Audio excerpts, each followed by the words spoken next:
Hey folks, welcome to another Rio and Raw conversation. Today I'm joined by my co-host Marco Alexander, directly from Jerusalem, and we're going to have a very special conversation with our guest Shadi Khalloul, who is an Aramean Christian leader from northern Israel and also the founder of the Israel Christian Aramaic Association, and also worth to mention, a former IDF officer. Shadi has been at the forefront of the movement to preserve Aramaic language and heritage, and he played a central role in Israel's 2014 recognition of the Aramean identity. So we'll be talking mostly about history, faith, language revival, and what it means to be an Aramean Christian in Israel in current day and age. We also are going to cover the recent events, in particular the flotilla that is heading towards Gaza, the terror attack that took place in North Jerusalem, and the elimination of the Hamas leadership in Doha. So if that's something that you're interested, make sure to stay around for the next 60 to 90 minutes. And if you know someone who may be into this topic, please share. There's a share button just below. If you enjoy what we do here, I'll be pleased if you can press the like button. And if you haven't subscribed, it's never too late. The subscribe button is there for you to be notified of the upcoming shows. So thank you, Shadi, for joining. And just before we start talking, Marco, I will ask you, how are things in Jerusalem given all the tension? There's a little bit of tension, but we're used to tension here in the land of Israel, and it only makes us stronger. Put it that way. As Shadi knows the story. The more they hit us, the stronger we get, and the harder our reaction will be. Anyway, on that happy note, Shadi, welcome once more. Thank you for participating in this podcast. You are, of course, at the forefront of a very important endeavor, namely the Christians in the land of Israel and in the surrounding countries reacquiring their original identity. Because many people assume that the Christians are the same. They tend to get subsumed into the wider Arab world. But you obviously can tell us a very different story about an ancient community in the land of Israel and indeed the Near East, and the efforts to, a bit like the Jews, to reacquire their real identity. Tell us a little bit about that.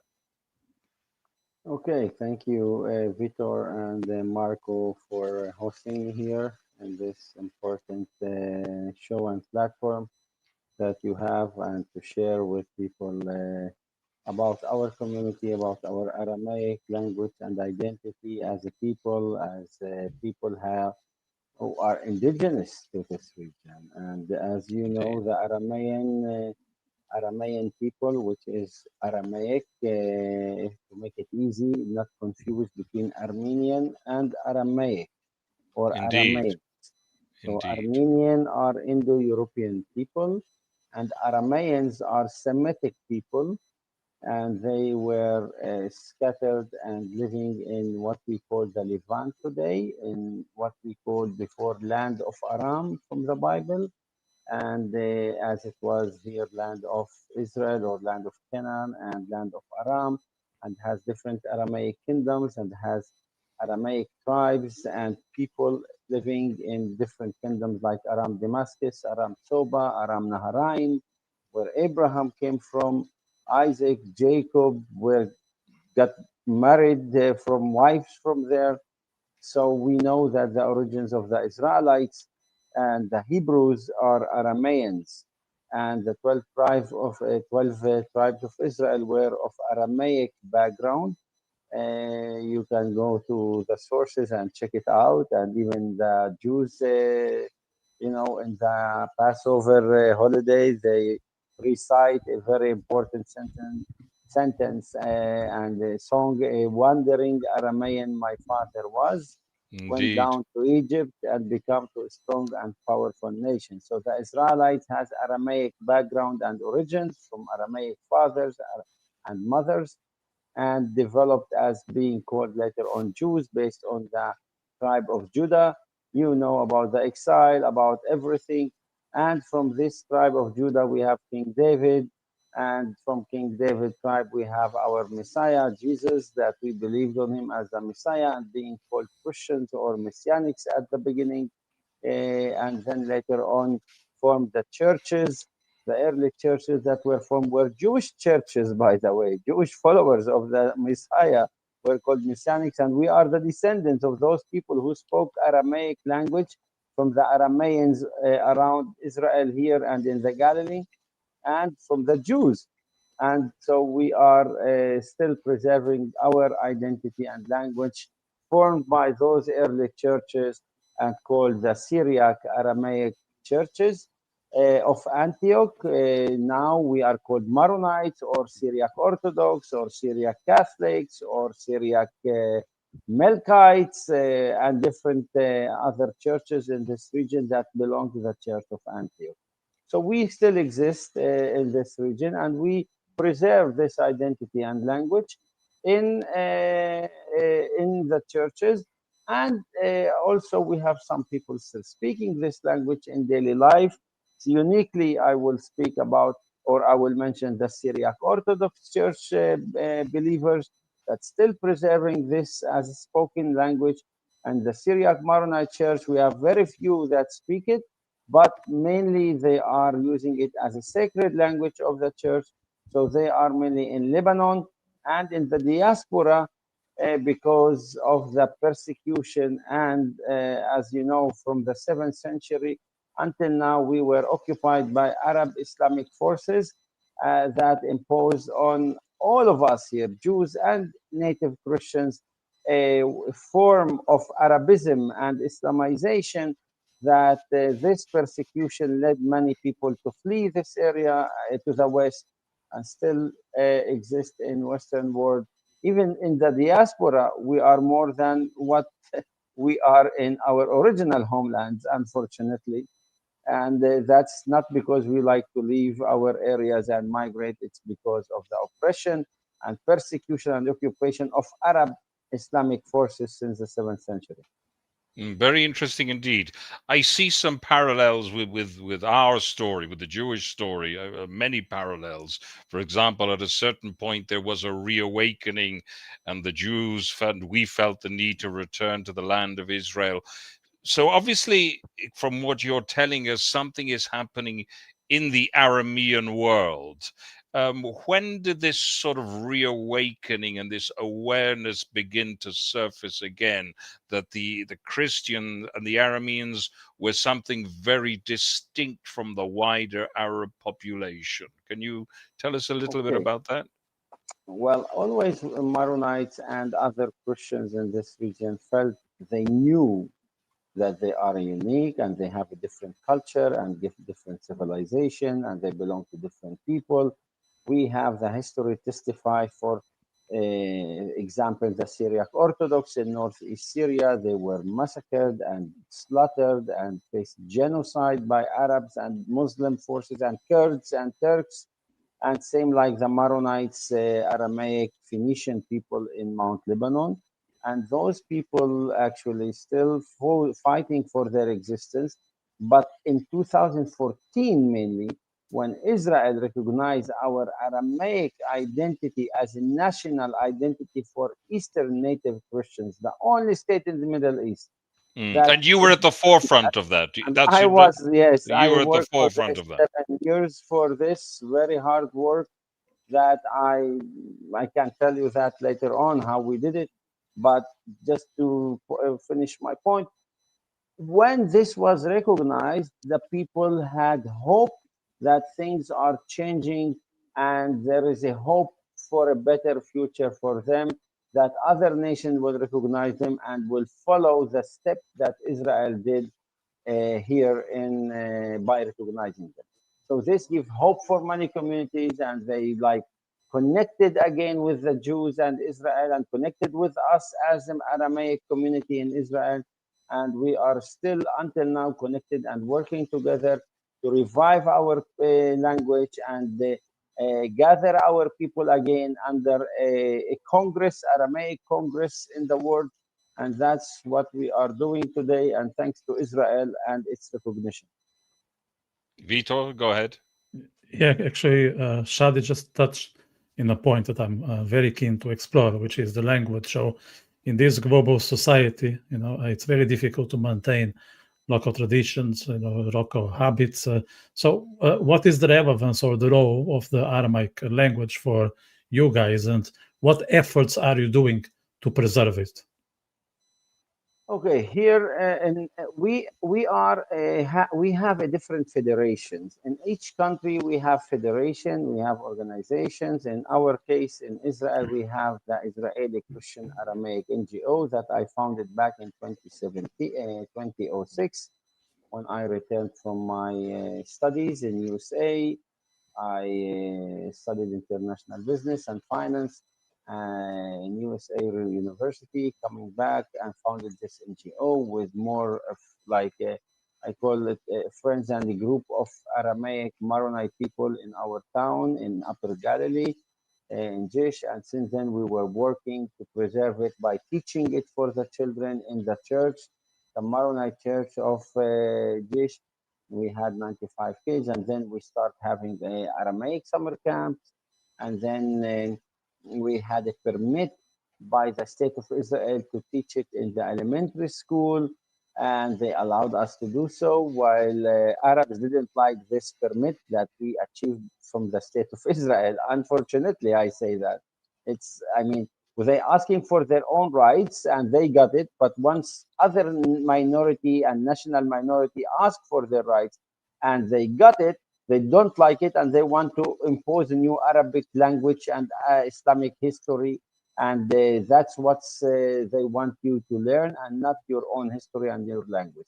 So that's what we achieved in 2009 from the state of Israel. It's a big achievement. And in 2014, we continue to the next step, which is a huge achievement to have Israel recognize our identity. But in order to receive this or to achieve this, we had a lot of work, as I told you, and I mentioned the work that we did before. But in order, why we did this work, how we did it is also important. How we expose it to the national level here in Israel is also important, and to the worldwide public is also important. We use media, and media is important when you do some social activity and national activity. It's very important. We are a tiny minority here, and as a people, and we don't have like a power of media.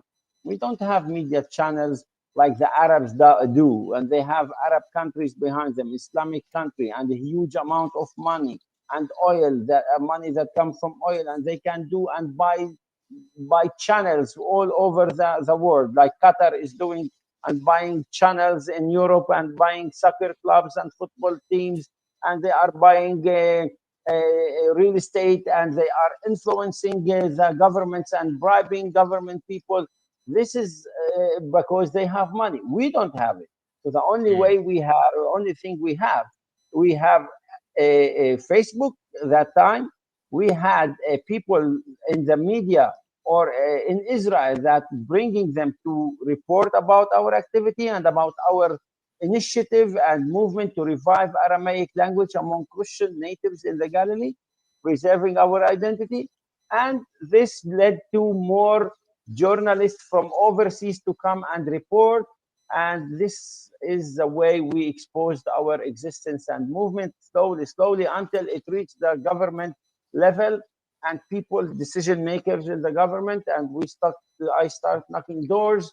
We start knocking doors in the Interior Ministry, Foreign Affairs, Prime Minister office.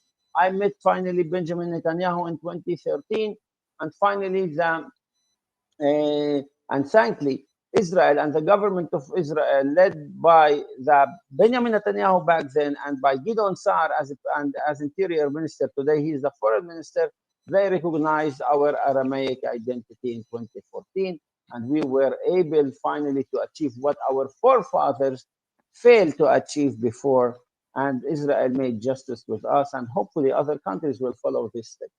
Very interesting indeed. I see there's a comment here by a gentleman who says he teaches or somebody Aramaic to his children.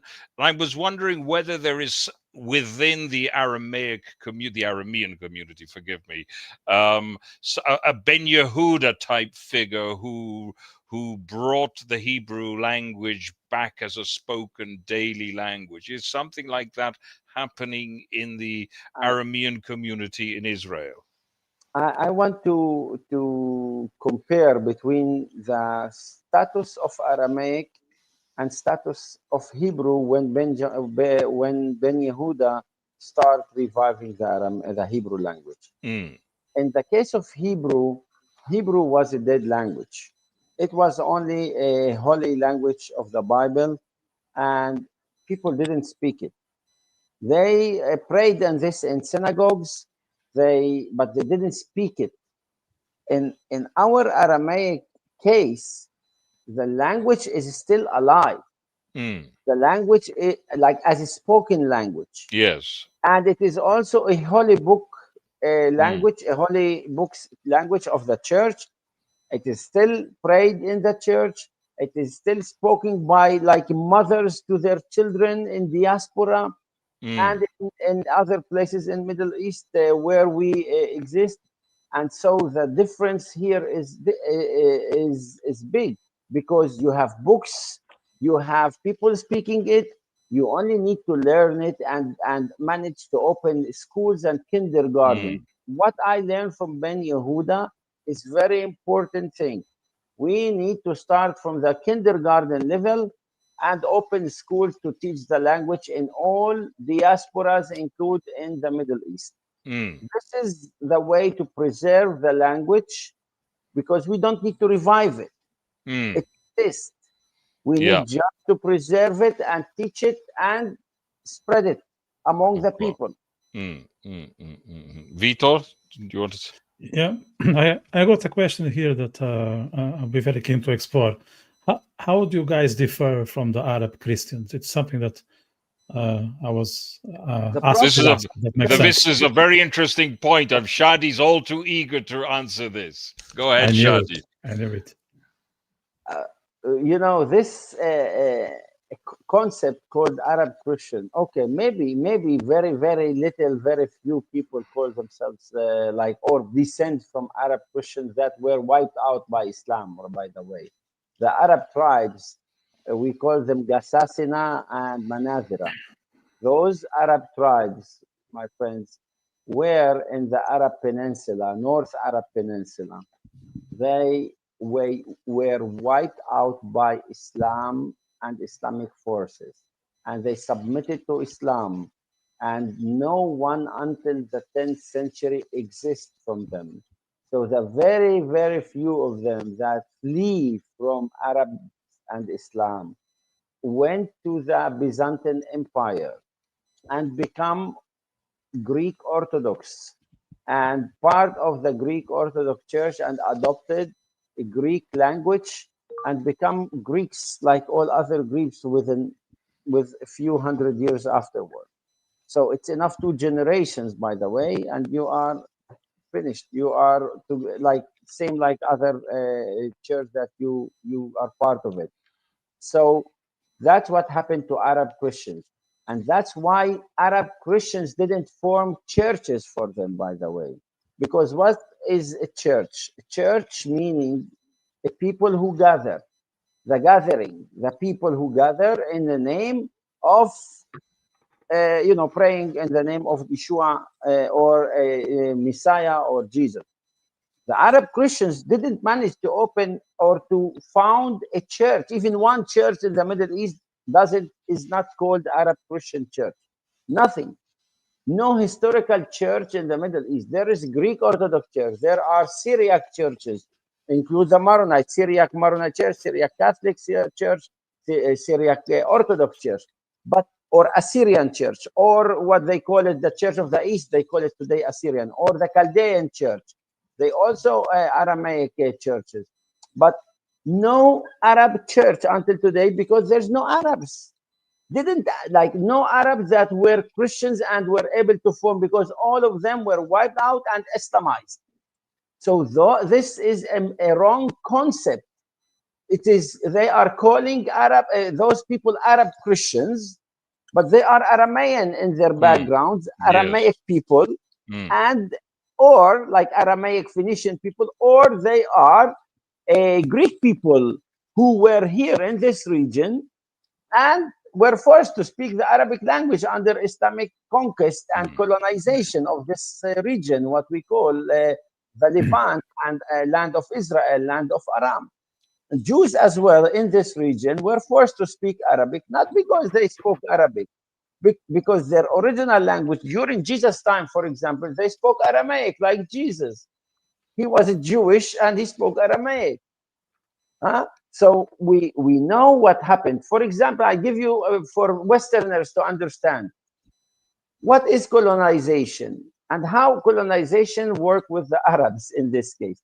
For example, Portugal occupied Brazil. Brazilians will tell you, I'm not Portuguese, I'm Brazilian, but they speak Portuguese. Speaking Portuguese doesn't make them being Portuguese people. They are Brazilians. Same like Spanish people. They are also were colonialists. They occupied Cuba. They occupied Argentina. They occupied South America. And for many years, the people start speaking Spanish. But people tell you, I'm not Spanish. I am Argentinian. I am Indian from Chile, or I am from Mexico, come from a different ancient culture, as you know. So this is exactly what the Arabs did in the Middle East for other nationalities that were exist here for centuries, 2,000 years, 2,600 years, even before Arabs came and occupied our region. The Aramaic people, we mentioned them at least 2,600 years before Arabs, same like Jews. And those Arabs coming in 632, occupying Jerusalem in 637, occupying Damascus, sorry, Jerusalem in 638, occupying Damascus in 637, they forced this under the Caliphate, the Islamic Caliphate. They formed an Islamic State, and the only official language that was allowed is Arabic. And people couldn't speak other language because they will be terrorized by the Muslim followers and by the rulers of the Islamic State, because they want to make Arabic spread as a source of pride for them as Islamic language. And that's how our language couldn't survive in a wider areas, but only in isolated places like Mount Lebanon, for example, where I originated from in 1600, and we came to the Galilee, or from northeast Syria, or in other places in the Kalamun Mountains, or other places in Aleppo region. So it was scattered. Jews spoke it until lately, Aramaic, by the way. I know some of the Jews that spoke it. That's true. Yeah. We also speak it as well. And that's what we share together with the Jews. We are the indigenous people of this land. We were colonized by Arabs. That's what we call Arab Christians. Right. But what is the feeling among the wider Christian community in Israel, for example? I mean, you have a very strong opinion, and it's obviously something that resonates with me. But if we talk to the population in general, do they subscribe to what you say, or are they fearful of a reaction? I'd like to explore this theme with you a little. I am not worried about the people knowing this or not knowing this, following my view or my history, because history is written. It's a history. It's not political agenda. I'm talking about history, and history is written. If you want to learn it, then you will know it. If you don't want to learn it and you want to be Arabized and you will be forced to learn Arabic language and Islamic history, you will not know it, and you will think you are Arab Christian. Right. And that, No, but unfortunately, that, what we are missing in Israel here. We're yes, missing yes, in Israel, in Lebanon, in Syria, and all Arab regimes where they have the Arab sphere and influence, include right. Israel, Yeah. the teachings of our own ancient Christian origins, which is Right. Aramaic culture and Right. civilization. So basically, what you're telling me is that the Christians are being intimidated from reclaiming this Aramean heritage. Is that what you're? Exactly, exactly. And I tell you more than this. I led a committee of priests that are in charge of all Christian schools in Israel. I went with them and I arranged this meeting with the Ministry of Education of Israel in Jerusalem. And before that, I told them that the meeting gonna be about forming a curriculum, pedagogic curriculum for Right. Christians only. Yeah. Means it will not be part of Arab Islamic curriculum. And we need to ask for it, and the ministry will be ready to give it. But I need your consent also on this as a committee that in charge for the schools. I started the meeting with opening and asking this request. And the general manager of the Ministry of Education asked all of them, are you agreeing with Shadi request to teach under your own curriculum with your own how you call it, with your own financial budget without being connected to Arab and Islamic curriculum or section? All of them said yes. All of them. Right. At the end, she was happy. And then at the end of the meeting, one of them came in and said, we have very little request. She said, what's the request? He answered her, and he's a priest. Please, can you show this that you forced that on us? We prefer that you forced that on us, and it wasn't our request. Right. You know what was her answer? She said, I am doing something good for you. Coming to do good for you as a Christians, to have your own request and ask for your own, reclaim your own identity and culture and teachings of your faith. I don't want to be showed as a person that I am forcing you to do something that you don't want. If you want this, write me a letter and we will give you whatever you need. But it should be your request and not our an imposition from above. Right. You know what they want. They afraid from Arab reaction. They are terrorized by Islamic Palestinian Authority reaction. So they prefer to show that it is imposed from above and not their request. I get your point. Vitor, did you want to say something? Yeah, I want to add a comment here, just going back to the history scope, and so that's the comment. I want to encourage everyone to drop their comments in the chat box, and if they haven't subscribed to the channel, I'll be grateful if they can do that to support us spreading our content in the YouTube sphere. So our viewer is saying most of the damage against us began when the Seljuks, I don't know how to pronounce it, Timurids, showed up. They did way more than Arabs attempting to erase us. Timurids destroyed nearly all churches in Central Asia.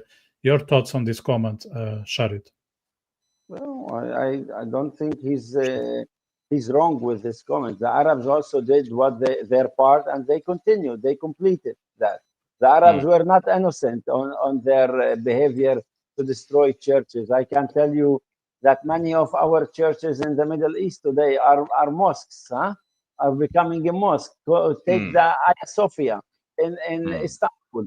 It's Hagia Sophia, and now it become a mosque. And they take the mosque, the church of Saint John in Damascus. It become Al Masjid Al Umawi, the mosque of Umayyah. Take the mosques in Egypt. Take mosques here in Israel, in Jordan, in Lebanon, in Syria. Many of them were all churches and now becoming mosques. Right. So this is in Arab time. And why we go far? Egypt by itself, it's called from the Coptic. Original people are the Coptic Christians. That's true. It was occupied by not Seljuks. It was occupied by the Arabs themselves. Yeah.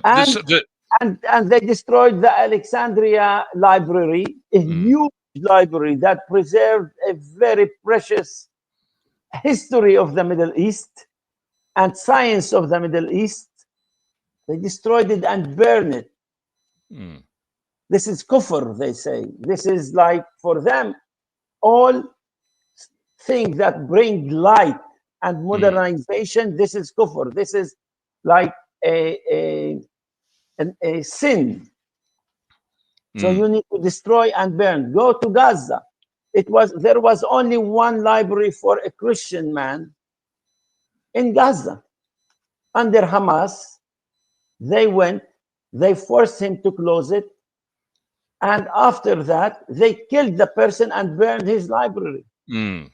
Yeah. Now, I wanted to ask you, so this is where you raise a very important point, because I'd like you to analyze the situation of the Christians within the state, within Israeli jurisdiction and under the PA, because our viewers are not aware of what's really going on in areas under the PA. Can you tell us a little bit about that? The Christians under the PA are living as dhimmis. Dhimmis means a second or third or fourth or fifth class citizens. They pay lip service. They pay lip service means they pay jizya, tax protection for being protected and not harmed by their Muslim neighbors and by the Islamic Palestinian Authority. Palestinian cause is Islamic cause. It's not me saying that, they are saying that. The Palestinians themselves, Hamas himself, and all the Palestinian people and Arab world saying Palestinian cause is Islamic cause. Jihad. It's jihad. It's jihad. For all jihad. It's a jihad for all ummah, for all the Islamic ummah, mean nation, they call it. And so the Christians there in the Palestinian Authority are paying this by lip service, means they need to speak badly against Jews. They need to speak in solidarity with their cause. They need to show that they are together with the Muslims, siding against the Jews. And if they do the opposite, like we are doing here in Israel, and where we are attacked because we were clearly stating we are Israeli citizens, we need to serve the country, we have duties to serve it, and we have rights that we need to get equally. That's the basic citizenship in any country, duties and rights. You can ask for equal rights, but you need also to ask for equal duties. Equal duties is serve the country like all other citizens, and sacrifice for the country like all other citizens, and ask for your rights as equally like all other citizens. Indeed. Yeah. Indeed. That point, yeah, sorry. Very imposing terror on Christians, and anyone who say anything against them, he will be oppressed, slaughtered, and the Muslim neighbor harassing women, harassing the Christian neighbors in Bethlehem. They taking their land without, in their stores sometimes, without even they can't say any word about it. I know a story from like 2 months ago of a Christian man in Bethlehem with 3 daughters and 1 son. He has a souvenir store in Bethlehem. A family from Hebron, Muslim family from Hebron, gangs came in to Bethlehem and they told him, "We want your store." He said, "But my store is not for sale. It's my only source of income. I don't want to sell it." He said, "No, you must sell it." He said, "But I don't want to sell it." He said, "Okay, you don't want to sell it, no problem." You know what they did? They caught his daughter when she was walking in the street one day. They raped her and they sent her to her father, and told her,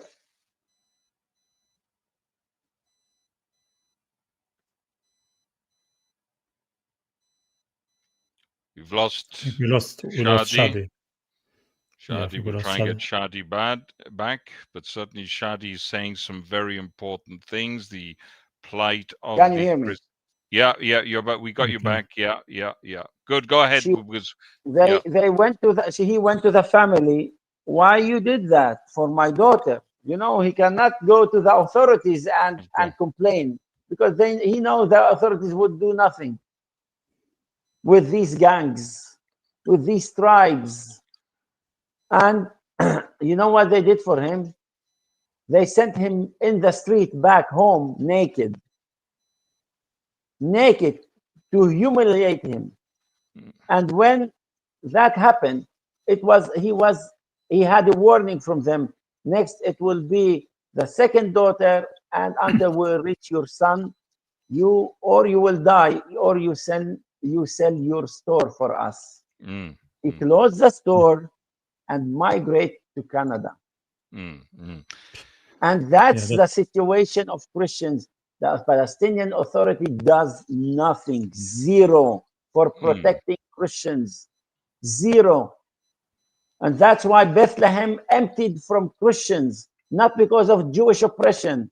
Since 1995 Oslo Agreement, it's a huge mistake that Israel gave up. An enormous mistake. I reaffirm this all this time, Shadi. The disaster that is Oslo is a disaster for all decent people everywhere. Yes. Oslo has been a disaster, and I would go beyond a disaster. It was criminally imposed. Go ahead. Sorry, I interrupted you. Yeah, so that's Oslo. Oslo made a huge injustice for Christians of Bethlehem. They put Christians of Bethlehem under Islamic Palestinian Authority, under Islamic cause. The Christians need to justify their existence by standing with the Palestinian Arab cause, which is Islamic cause against the Jews. This was bad for the Jews, this was bad for the Christians, and this was bad for peace in this region. Yeah, Shadi, you were just describing what happened to the gentleman and the family, and I really hope that we have plenty of Westerns listening to you, because that can be taken as a warning for things that have happened just in our neighborhood, at our doorstep. We have the enemy just knocking our door. Yeah, the whole of Europe. So I really hope that your words are going to resonate, because you are dealing with a monster that soon we will, if not tomorrow or the week after. And I think we, like in Europe, make a huge mistake when we think that we can approach the Middle East in a way that we approach Europe. It's not the same context. It's a completely different ethics. And just describe a situation where force, violence, and other elements were used to impose who is in charge. So I really hope that people take your example as a warning. Would you like to stress how urgent is the situation is in Europe, given your experience with Arab fanatics? Look, I give you example of Lebanon, and this is a warning for Europe. Lebanon was a Christian majority. had a native Christian majority of Aramaic Phoenician background that they call them Maronites. And these people formed the state of Lebanon. The Arabs of Lebanon didn't want to form a state of Lebanon. They wanted to belong to what they call the big Arabic Islamic state with its capital in Damascus. And they actually, in the 1920s, they even waged wars against South Lebanese Christians, and they massacred them. And they came and flee to our village, which was under British mandate in the border with Lebanon, called Bar'a. They flee and hid in our village. Some of those family from Aita Sha'ab, from others. And to make it short, Lebanon was a Christian majority with a Christian background and civilization and Western values. That was the aim of Lebanon, to state Jewish and Christian in the region, here in Israel and in Lebanon, and both will have peace. Lebanon didn't manage to preserve its majority because they made it a civil state, allowing the Muslim neighbors that didn't want Lebanon to exist from the beginning to be citizens, and they took advantage of their liberal values as Christians and wiped out the Christians by wars and internal wars led by Arafat that fought the Christians flee from Jordan because King Hussein killed many Palestinians that revolt against him, and nobody said any wrong against King Hussein because he's allowed to do whatever he can for protecting his country as a Sunni Muslim. But Christian cannot protect himself as a Christian, protecting Lebanon from these gangs and monsters. And Jews cannot protect themselves from these monsters too. Only they can do whatever they want, and they cannot be asked. So once we reacted, a civil war started. I mean, as Maronite, as Christians, to defend this state. And then a war started.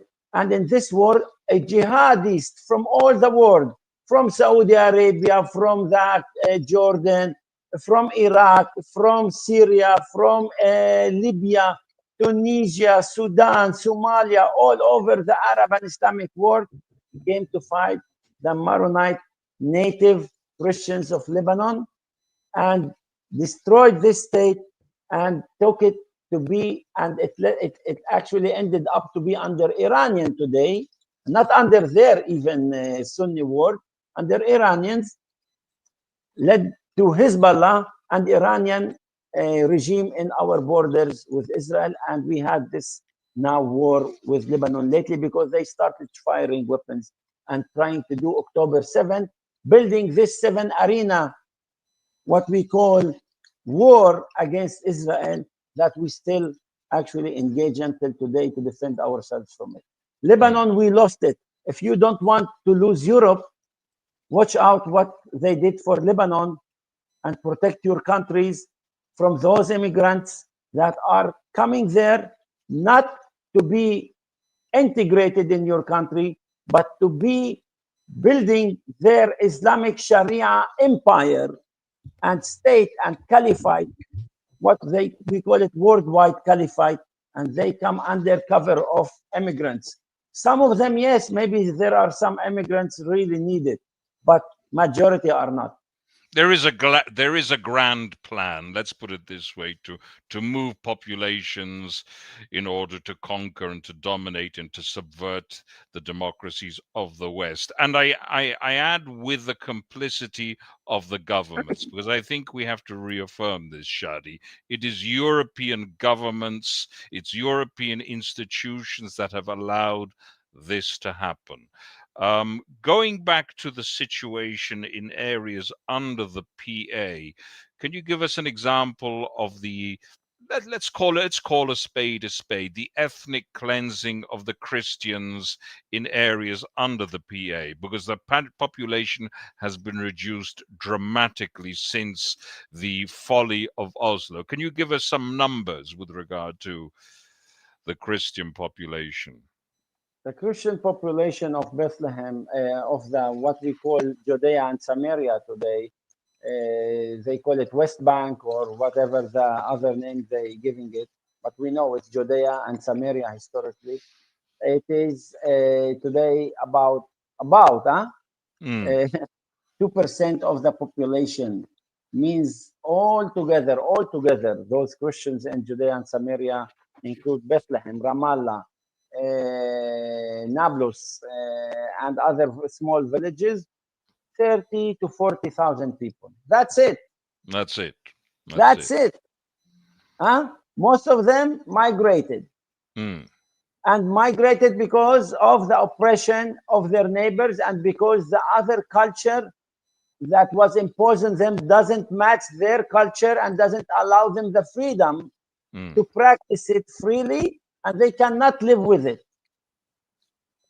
And here in Israel is the only place where we are 180,000 proper Israel as Israelis, and we enjoy freedom, and we are increasing in numbers. And if you know what, I can tell you, we are not only increasing in numbers, we are prospering, we are thriving minority of 2% in Israel, but we are very well connected. We have very successful businessmen in Israel, very rich people, Christians. We have our own schools. We have our freedom of worship. We have everything that any democracy can give you.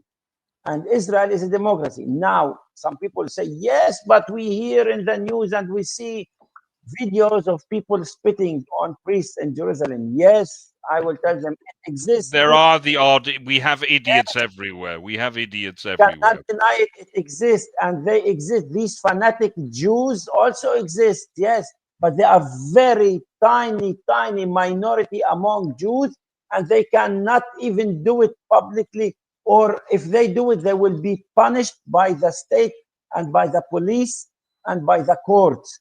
While in the Arab countries and a Palestinian authority, you can attack the Christian and nobody do for you anything.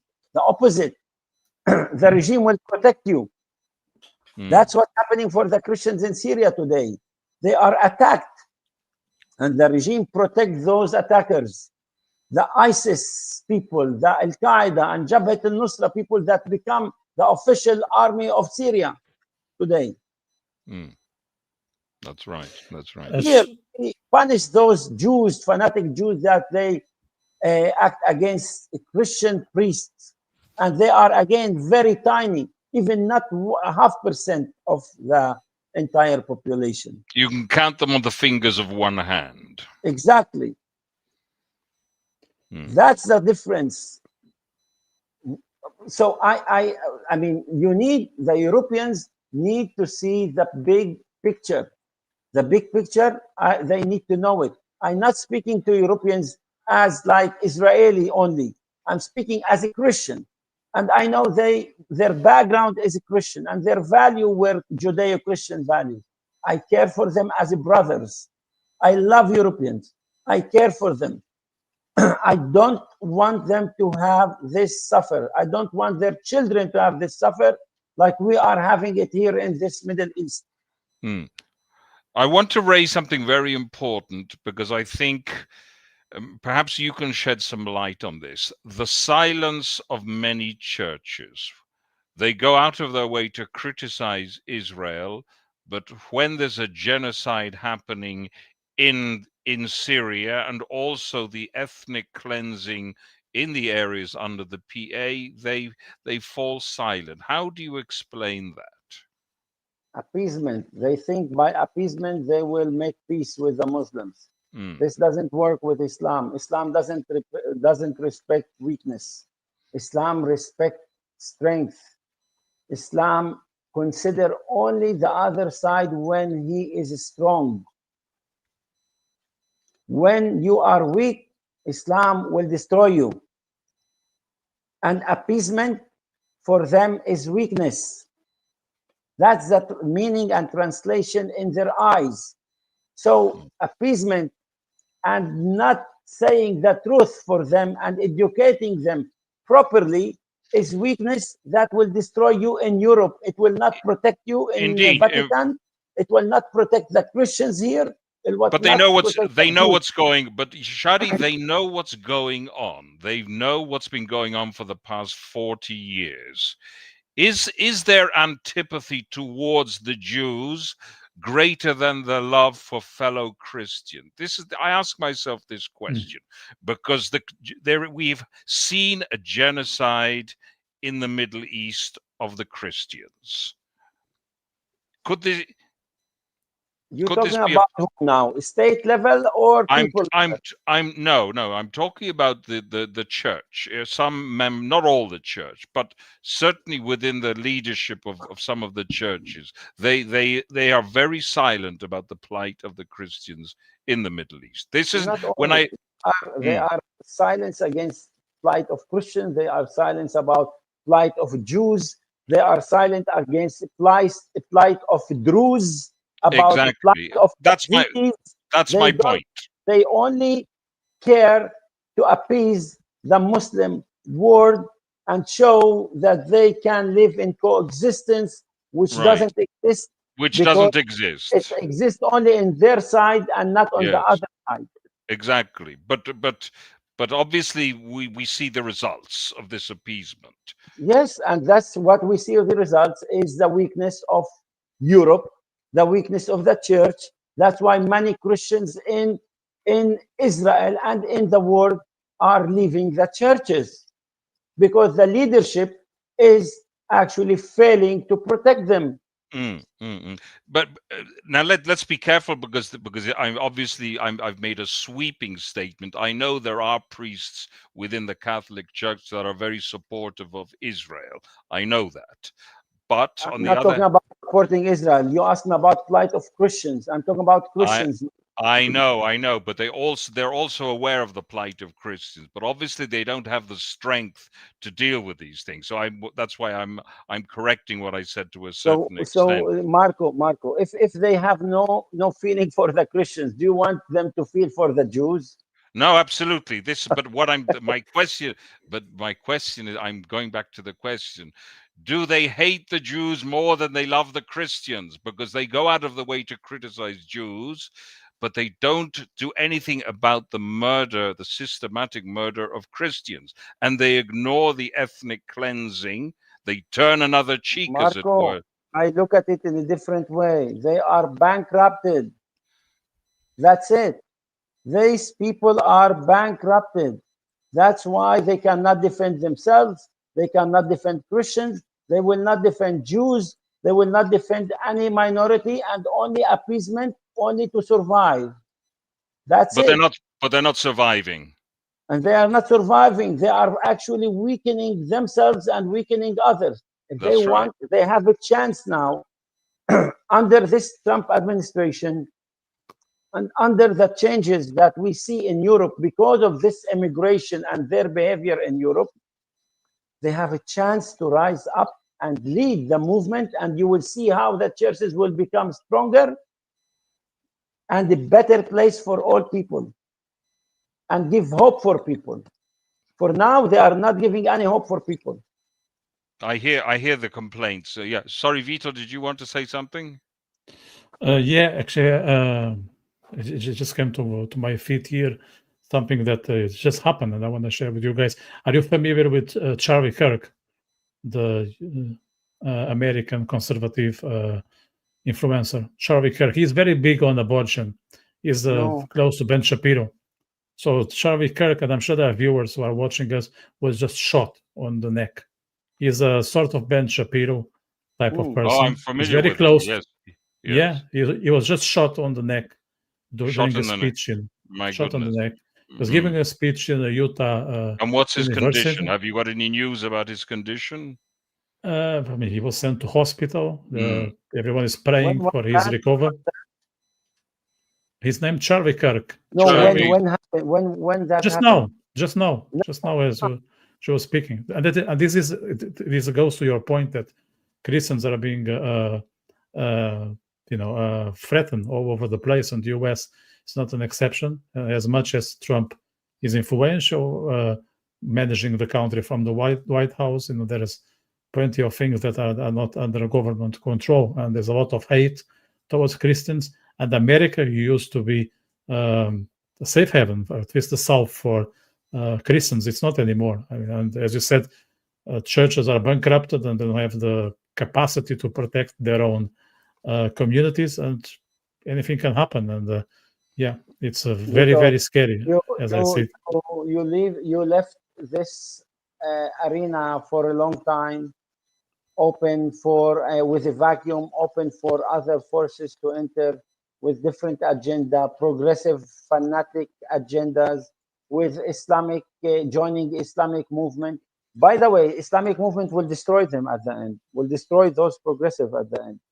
That's the main issue. What they will do first when they become the. Shadi, let me just disagree with you, because I believe that the Islamists won't destroy the progressives, because Europe will destroy Islam first. I'm confident that Europe will destroy them first. I believe that we'll put our thoughts and people together, and we'll be able to destroy them before they destroy the progressives. Not that I'm trying to protect the progressives here. I mean, of course, I don't wish them bad, but I believe that there is a counter response happening, and it's just a matter of time. And I believe it won't be too late. And I don't sound naive, but I think I think there is still time to heal. I don't know. I don't see any Christian background people or normal Europeans will go and fight progressive. They might, weaken them by being voting to other parties. But at the end, those progressive will join Islamists against you. And unfortunately, I say they are doing it now. They have no problem with it, and they are voting for them, and they are empowering them.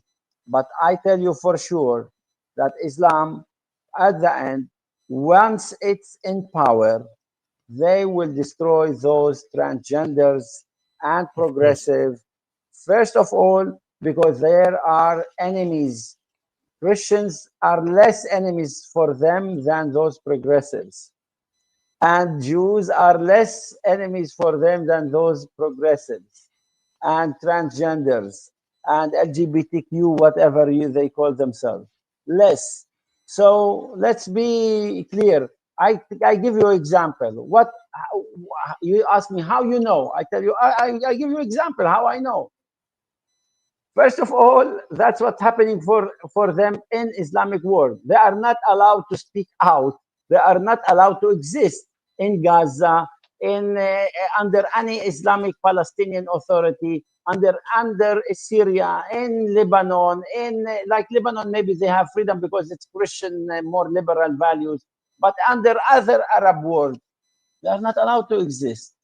Now that's one. Second, Christians opened schools for the Muslims here. They educated the Muslims. They allow them freedom to speak, to study in their own schools.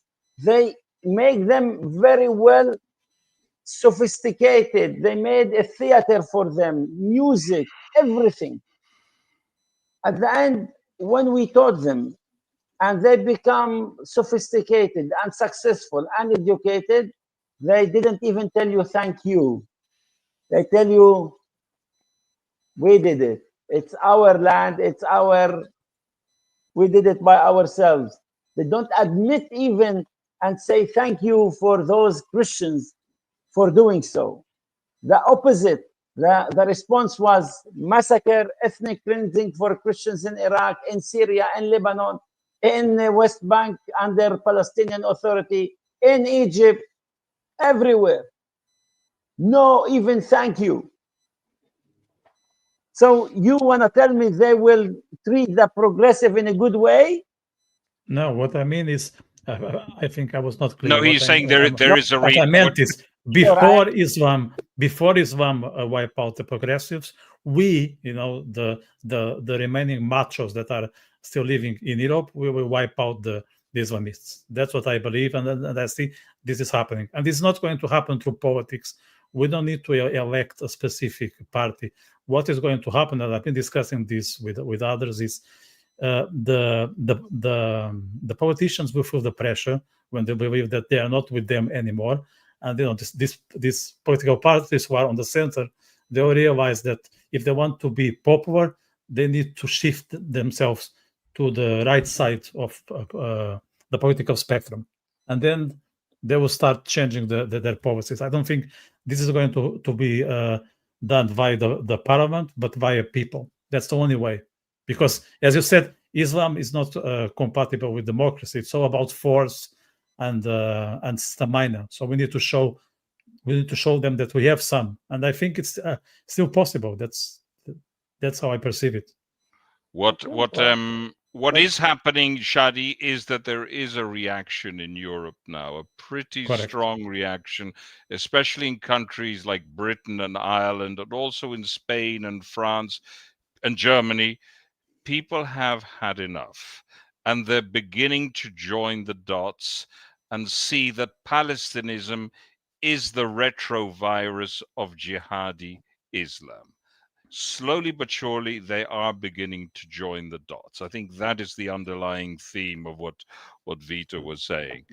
But only from yesterday until today, translate what they said about the Palestinian, that it is Islamic cause by all Arab actually that absolutely reacted against the attack in Doha, Qatar, against Hamas. They said that clearly. Just translate that and publish it for them. What we've tried to highlight in our podcasts, and we don't because we don't even use the language. We don't use Palestinian because it doesn't connote a real nation. It's only an excuse. So we're very careful about the language we use. We speak about Palestinism and Palestinists, which is an ideology which wants the destruction of nation states, as it indeed wants the destruction of Israel. But Israel is the first one. Then the next phase is European states. As you will know, that all these protests coalesce and rally around the Palestinist flag. But people are waking up. Marco, it was Lebanon. Of course. Now they want Israel. After Israel, they want to continue to Europe. And meanwhile, they are starting in USA and in Canada. And all the Western world, in Australia as well. Australia, New Zealand.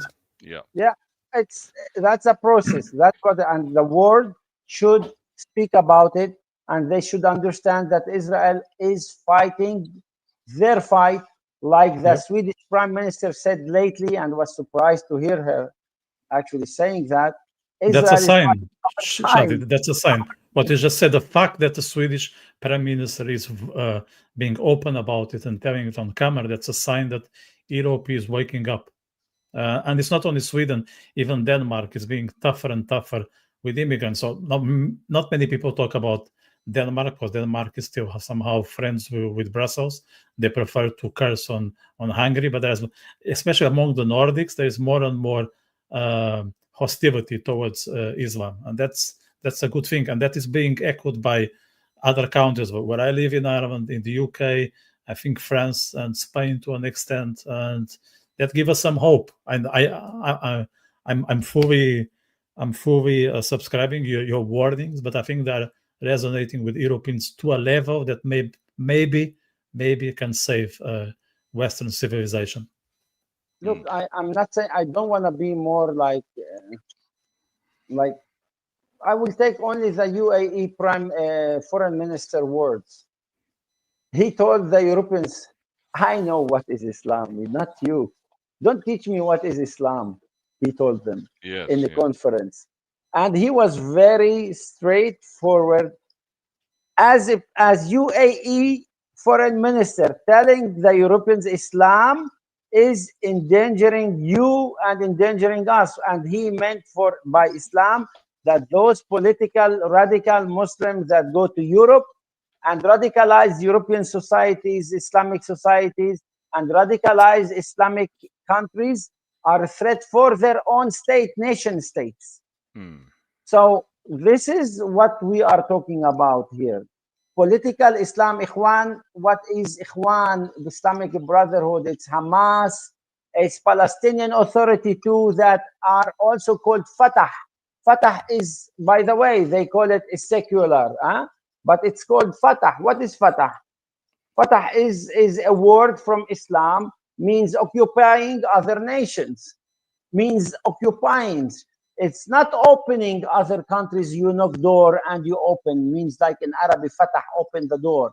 It's occupying other nations by force and take out your culture and imposing their culture.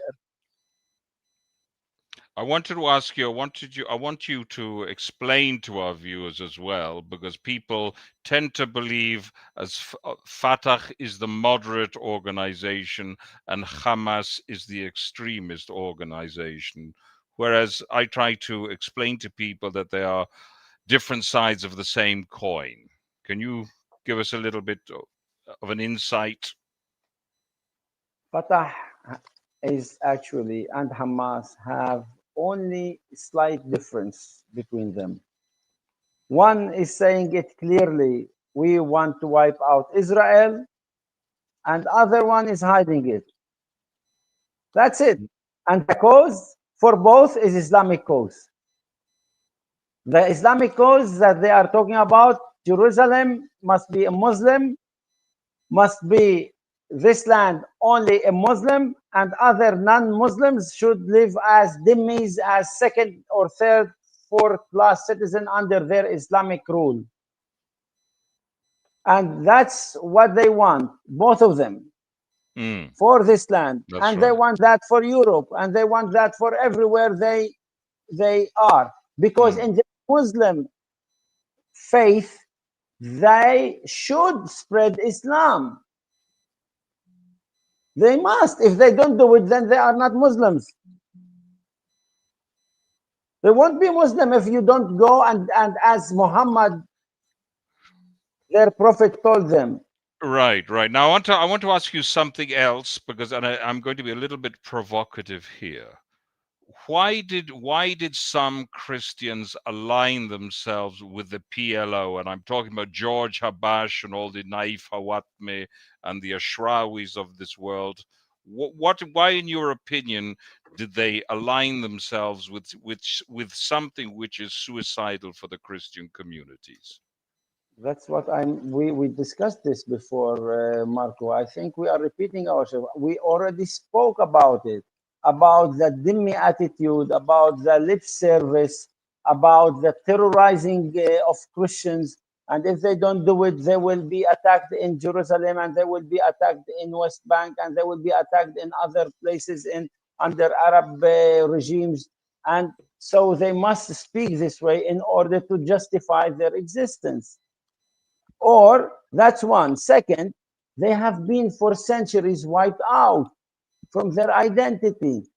They were not learning their identity. They were forced to learn only Arabic and Islamic history. And this, when you teach someone from early age of kindergarten under high grade, under like 12th grade, that he is coming from, I don't know how they relate themselves to that, coming or their history is the Arab and Islamic history, even though they learned that they were being dhimmis, treated as dhimmis. That's what I was learning in Arabic school, by the way. I learned in Arabic school. So Indeed. I know what they teach us. So I couldn't be like proud of this history. It has nothing to do with me. But these people are like, it's masochist, we call them. In masochist a sort of a Stockholm syndrome. There's a sort of a Stockholm. That's exactly what are these people. A minority want to survive, so they side or they bought by money. Qatar pays them money, and the Palestinians has a lot of money. Europeans pay them money. America pays them money. USA, Arabs pay them money. Everybody pays them money, and they do nothing. Only fight Israel. They don't build anything. Nothing. They don't even produce anything. Tell me what did they produce other than terror and tunnels to fight instead of building schools, instead of building town like Singapore, like Hong Kong, with this money to educate their people and make it heaven for them as a model that can be followed later on in Judea and Samaria or a West Bank. They fail. And now we want to give them a Palestinian state to fail, another failure state. For what? This will bring peace? I said once, I don't believe in a push button peace. In order to receive peace in this region and achieve it, you need to teach those we call Arabs in this region to know what are Western values and adopt these Western values, teach them these Western values, and once they learn to tolerate, to love, to live in coexistence with others, with respect of other people's existence, you might talk peace. But if you now will go and do peace when they learning that others are infidels and others are kuffar, are sinners, you need to impose on them Islam in anyhow, even by political way or by a moderate way or by fanatic way. It's the same. If you look at the other person that he is worth nothing because he's a sinner, because he's a non-Muslim, then you cannot achieve peace. It's a fake peace that will bring wars. Yeah, and just to that note, I just want to, as we come to, not to come to an end, but the last 20 minutes, there were a few events that I think we cannot dismiss in this conversation. And just talking of terror attacks, there was a massive one taking place in Jerusalem, to my best knowledge, on the north, when a couple of animals just got into a bus and shoot the passengers, and like it wasn't enough, they decided to shoot people who were on the street. So, to my best knowledge, six people passed away, and 1,000 were. Well, they didn't injured. pass away; they were murdered.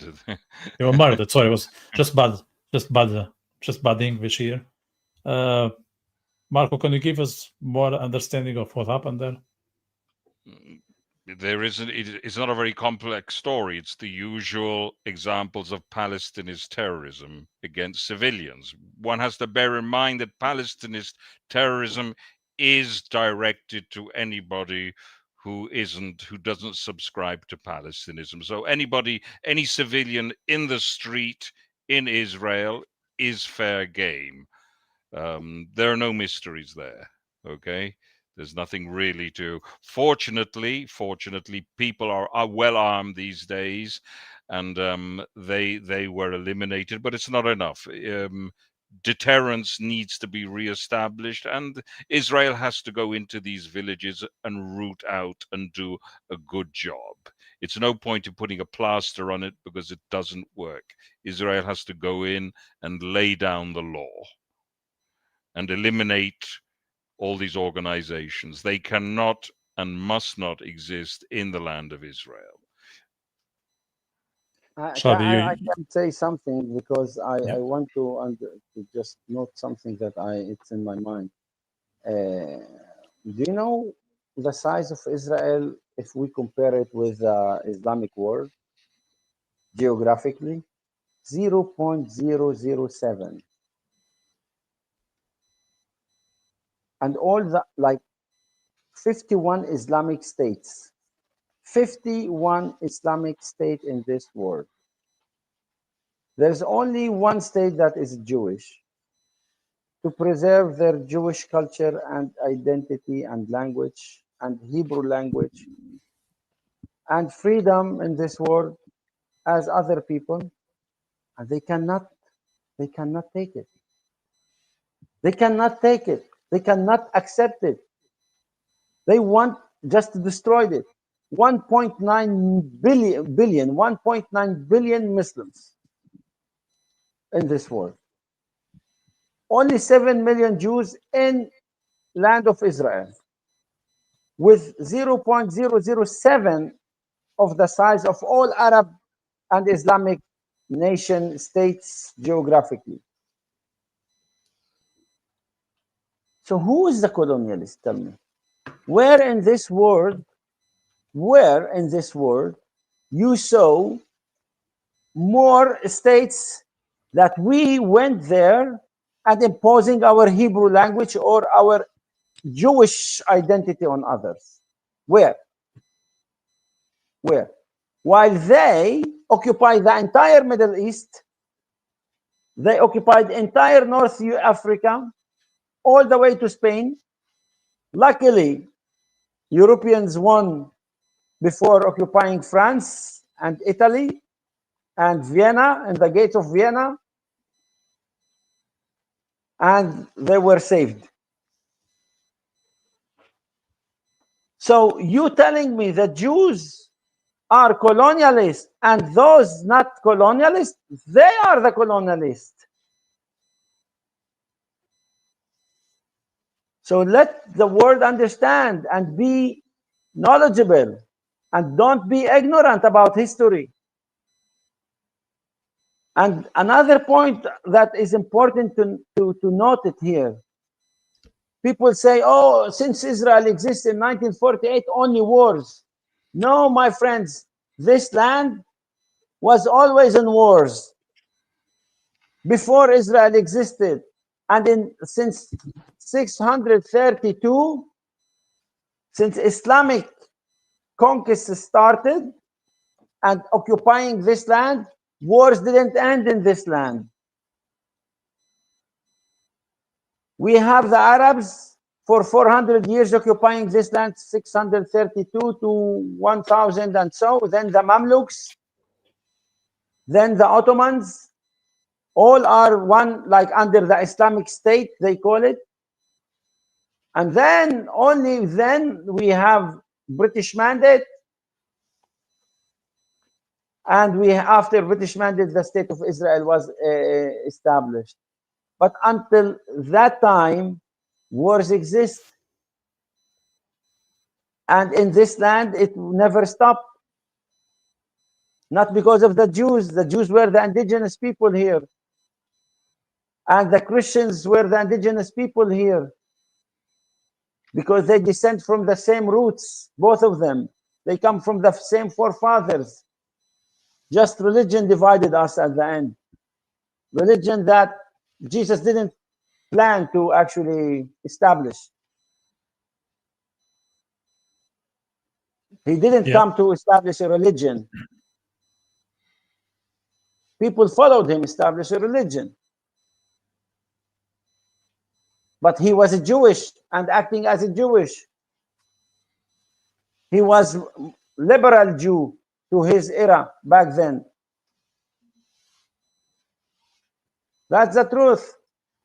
But to tell me Israel, because of Israel there is wars? No. Israel, not the one that initiating wars. Israel is defending itself from those who want to wipe out them.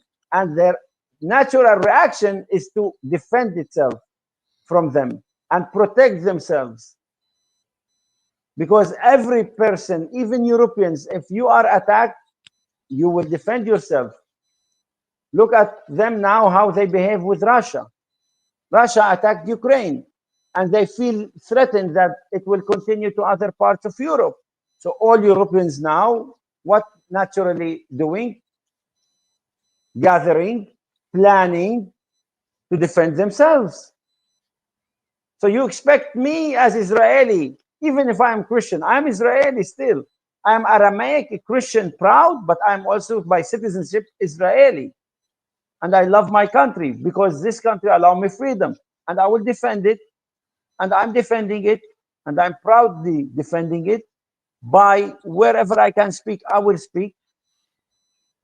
Because it allows me the freedom as Aramaic person. So don't mistake. Israel is not the problem. Israel is the solution for this area. And Lebanon should be free too. Talking about, I want to raise the question of Lebanon, because of course the Aramean subject which you raise is very important with regard to Lebanon. How do you view the situation in Lebanon? Is there a growing awareness also of this Aramean Near East identity as being distinct? Is some kind of consciousness developing? Look, many, at least on the Christian side, they understand that Israel not the problem. Israel is a partner for peace. But many of the Muslims actually they also awaken and they understand that if they continue these wars, they will not exist in Lebanon. And so, if they want to live, they must allow others to live. And if Israel can live peacefully in this as a people here, enjoying peaceful life, they will give peace for others. But if you give Israel wars, you want to fight and to kill and to throw them to the sea, they will give you wars back. Israel didn't start these wars.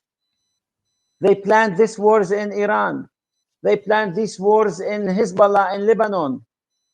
And they wanted to wipe out Israel by having 7 fronts and firing rockets and invading it from all fronts at once.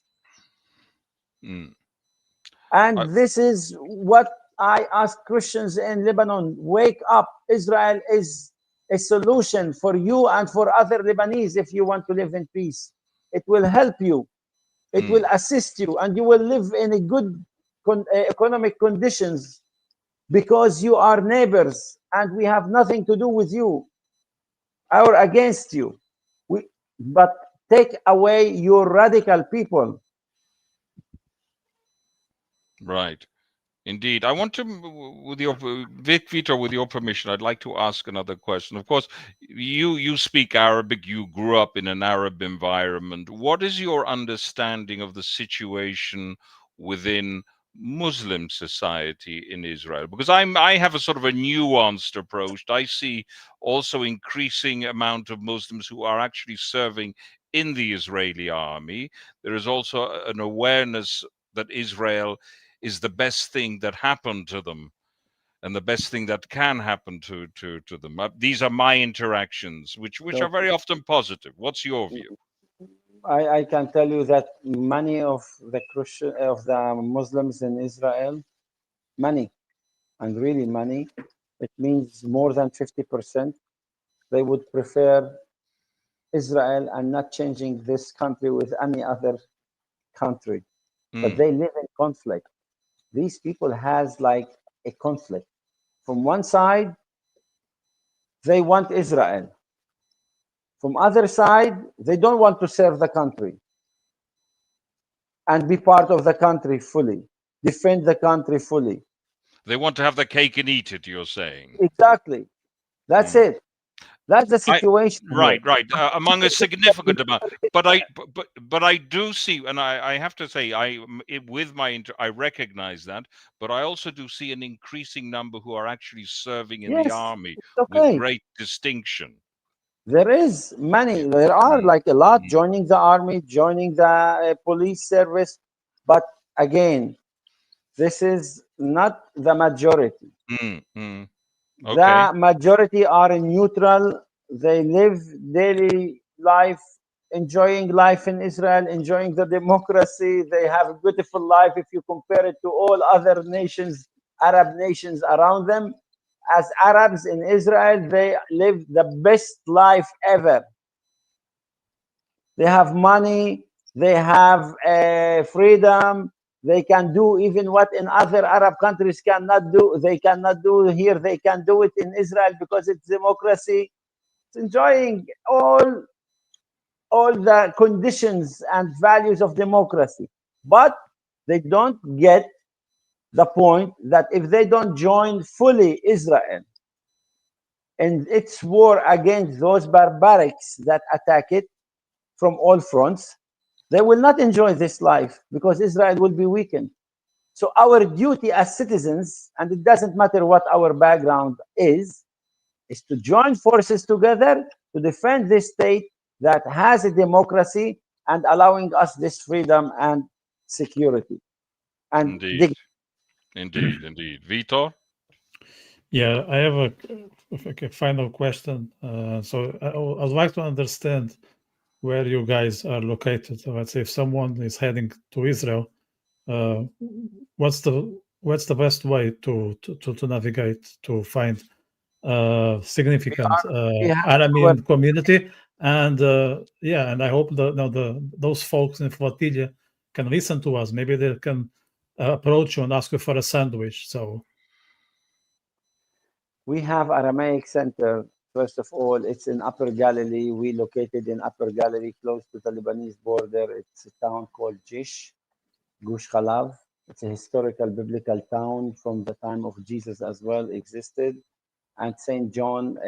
Peter, parents were from there before migrating to Tarsus in Syria. So he was living there. He was born there, by the way.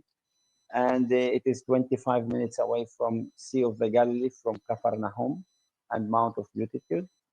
That's the area where we live in. I can tell you that if people want to know more about us, they can go to www.aramaic-center.com, or on social media, they can go to Israeli Christian Aramaic NGO in Instagram or in Facebook, and reach out to us and follow our social media in Twitter or under my name, Shadi Khalloul. They can do all these things and reach out our messages. That's what I can tell you. We will keep exposing the truth and speak the truth for our Christian people, for our state of Israel, and keep building bridges between us and the state and the neighboring countries, because we as Christians are bridge and peacemaking, not siding against Jews and not siding against those or Muslims. We are speaking the truth because we were ordered to speak the truth and build bridge and bring this peace by building bridges. That's what our work here. If we don't do it, then we are failing our role. And we, and as Christians and as Lebanese descendants in Israel, as Israeli citizens, because you cannot side against the Jewish state in order to satisfy the other side. You need, at least, if you don't want to do anything, at least be neutral. Be yourself. Don't side with Islamic cause that will destroy you. Be a peace builder. Be a bridge between Christian and Muslims, and educate Muslims how to make peace with the Jews. Educate them also about yourself, about your identity. Don't wipe your identity in order to justify your existence and satisfy their need. And tell them, I am an Arab, so they can accept you. That's a racism if they don't accept you as Aramaic. That's discrimination. We know it exists in the Arab world. But educate them. Tell them what you do. Your forefathers were great people, did great things. The Arabic language developed from actually Aramaic and Syriac. Teach them that. Educate them about the origin of Syria, about the origins of Lebanon, about the origin of Iraq. Don't tell them Arab state. This is not Arab state. It wasn't never Arab state. Israel was not Arab land and not Arab state. Tell them the truth. You Christians are educated. You are sophisticated people. You learn. You are a people of the book that read and write. Teach the others. But let me ask you one more word of encouragement, more on a touristic side of the house. So if there is someone listening to this conversation, okay, and they are very keen to visit Israel, but at the same time, they don't want to face the so-called social repercussions. So they don't want to visit Israel and post a selfie in Tel Aviv or in Jerusalem because there will be backlash from their social circles. But they feel the appeal. How would you encourage them to go ahead? Go ahead where? To us? To Israel. Take Yeah. the bus and rent a car and go. Yeah. Well, I've been I there. can tell you that many people. I was just lately in Tel Aviv. I had a meeting in Tel Aviv with some of our Aramaic people who came from overseas to visit us. And they told me, Shadi, we never thought Israel is going to be this way. We felt that this is our people. We felt this is us. And many Christians who come here, they say, I want to stay here. I want to be here. That's where I belong. Many of them feel this way. So Israel is a welcoming place. Israel is a welcoming people. And you need to come here and see your origins, your roots. That's where you belong, where your faith belongs to. See the truth about Israel. Learn about the situation. Don't listen only to some people that only their job is to complain. Complain is easy. You can complain always, but to build something is something different. I can complain and cry and say, oh, well, we are Christians, we are a minority, we are this, we cannot succeed, we cannot do. No, I was succeeding and I succeeded and I knocked doors and I did open doors for my Christian community and I got achieved the recognition of the state of Israel and I'm still working to build an Aramaic Christian town in the Galilee and I never give up because we need to be optimistic. We are the people of hope. We should bring hope and be optimistic and bring a positive attitude with the Jews. The Jews are liberal people in majority and they will listen to you. It all depends on your attitude. If you come with positive attitude, you will find a positive attitude. If you come with negative attitude, you will receive a negative attitude. Very And that's true. why I'm succeeding. We're Yeah, succeeding because we know how to talk with our Jewish brothers and sisters here. We live with them. I served in the military in the past and I know how to react and how to build friendship with them and how to ask and how to knock doors. And I call everyone to do so here in Israel and encourage them to do so as Christians. This is the way to open doors for you and for your people and for your strengthening your community and a resilience in this land and defend it.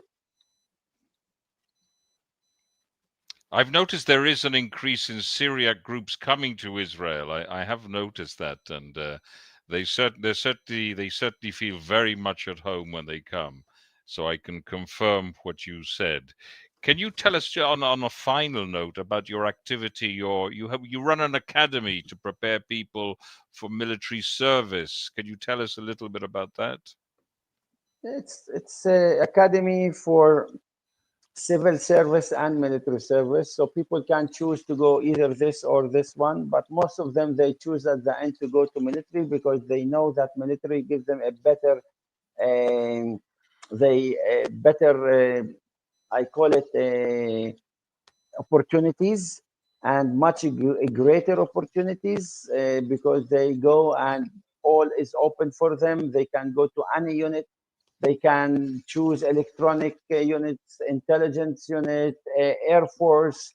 We have people in paratroopers. We have people in fighting units. We have all over the military, and people go there because it opens doors for them too. You know, military that's true. It's a period of time you defend the state, defend the country, but you learn from it and you build your personality. You build your personality, and this is the basics for you to succeed in this state. And that's why many people at the end, after this academy, choose to go to this actually service model. And it's very few of them to a civil model. So it's up to them. They are free to choose. But we teach them about their own roots, about their Aramaic language, about their Aramaic history and heritage.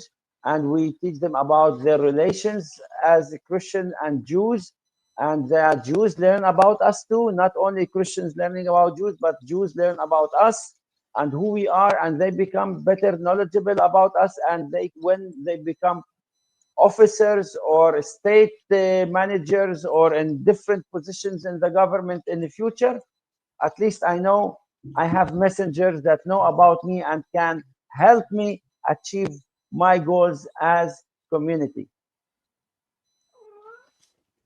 Excellent. I think that's a beautiful way to close. So I want to thank you, Shadi, for your remarks. I think they were very impactful, and I hope they will help us waking up in Europe. There are people, as Marco said, that are already aware of the threats, but there are others that are not. And they need to listen to comments like yours, and especially because you provide us with examples, with illustrations, and that's very helpful when it comes to alert individuals that are not very keen to what's going on in their doorstep. So thank you very much for your insight, Shadi. It was a great pleasure. I hope we can catch up next time I'm in Israel. I haven't met the Aramean community, so I'm very keen to do that myself. I start to have a very long list, Marco, after this, but I think that's not a bad thing. We have to get him up to Jish, Shadi. We have to get him up to Jish. Look, I can get him very close in Europe. He has